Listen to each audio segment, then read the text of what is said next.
A indução nada mais é do que estimular esse processo de forma farmacológica ou não. Então, ela vai fazer o quê? Ela vai ajudar a promover mudanças ali no colo do útero para desencadear o trabalho de parto, tá? Então, a indução do trabalho de parto é o uso de métodos para fazer com que o trabalho de parto tenha início, ou seja, dilatação mais as contrações, tá? E uma indução, gente, ela pode ser indicada, ela pode ser necessária por uma questão de idade gestacional avançada ou alguma patologia ou até mesmo alguma questão relacionada com o bebê em que haja necessidade da interrupção ali da gestação, tá? Ou seja, são situações em que não se pode esperar o início natural, o início espontâneo do trabalho de parto, situações em que diga para aquela equipe, olha, o mais seguro agora, nesse momento, é a interrupção dessa gestação e não mais a continuidade dela. Então, gente, voltando aqui, a indução ela é recomendada quando algo na saúde do bebê ou da mãe inspira, desperta ali uma certa preocupação e o trabalho de parto ele não começou de forma espontânea, a gente não pode esperar, tá? Porque a gente sabe que o ideal, né, é a gente esperar o início do trabalho de parto acontecer de forma natural, de forma espontânea, porque isso significa para a gente o quê? Que o bebê ele está maduro, pronto para a vida aqui fora, pronto para a vida extrauterina, né? A gente sabe que o trabalho de parto se dá início com essa maturidade do bebê, mas às vezes é necessário a indução para desencadear, para provocar esse trabalho de parto que não ocorreu de forma espontânea, né? E quando se faz isso, quando se faz a indução, o que que acontece? Se tenta simular todo aquele processo hormonal que ocorre durante o trabalho de parto, ou seja, a gente vai preparar o corpo da mulher e principalmente o bebê para o nascimento, gente. O que não acontece numa eletiva, numa cesárea marcada, agendada, em que o corpo da mulher não entende nada e muito menos o bebê, né? Vai lá, tira o bebê e pronto, tá? E isso vai influenciar negativamente em vários aspectos, como a amamentação, vínculo afetivo, né? E gera ali realmente vários impactos negativos na saúde do bebê, tanto ali no momento do nascimento como ao longo da vida. A gente também já conversou sobre isso. Então, o que que acontece? Entre uma cesárea agendada, marcada, e uma indução, mesmo que vire uma cesárea lá no final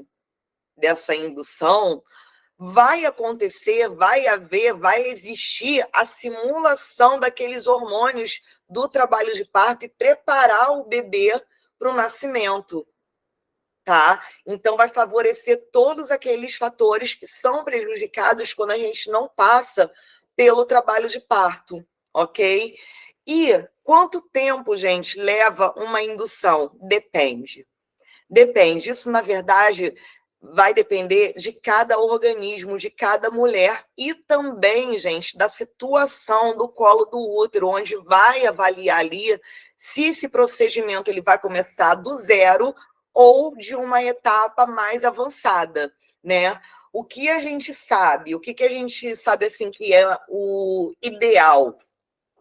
Antes da gente passar por uma indução farmacológica, o ideal é a gente tentar antes, se houver tempo hábil para isso, né, de acordo ali com o quadro clínico, de acordo com o motivo que que vai induzir, o ideal é a gente tentar antes os métodos não farmacológicos de indução, que eu também já coloquei lá na plataforma o vídeo para vocês, tá?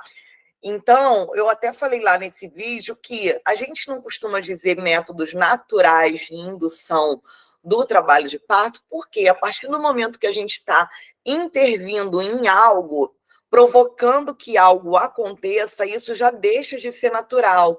Então, o mais correto, na verdade, é a gente dizer métodos não farmacológicos, né, ou técnicas não farmacológicas de indução do trabalho de parto, tá? Mas a gente, por vício, né, de linguagem, a gente acaba mesmo, às vezes, falando natural e tudo bem, mas, assim, a forma correta mesmo da gente se referir a isso seria essa, né, métodos não farmacológicos ou técnicas não farmacológicas de indução no trabalho de parto.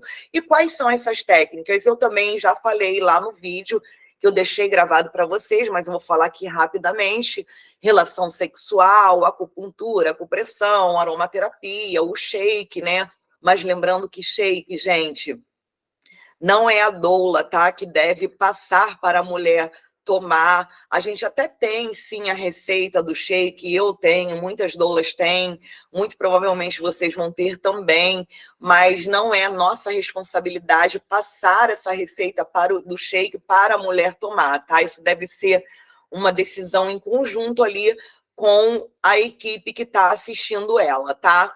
Redução de carboidratos e farinhas brancas também, tâmaras, caminhada, óleos de rícino e por aí vai. Todos esses métodos não farmacológicos eu deixei lá no vídeo para vocês também.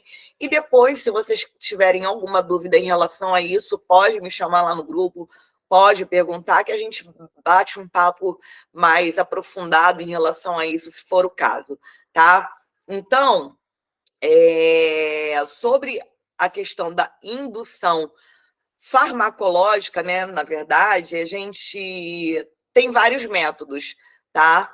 Tem aqueles métodos que podem ser feitos em consultório e que não necessitam, né? Não precisam de internação, que a gente chama, na verdade, de métodos mecânicos de indução do trabalho de parto, tá? Então, o primeiro método que eu quero conversar com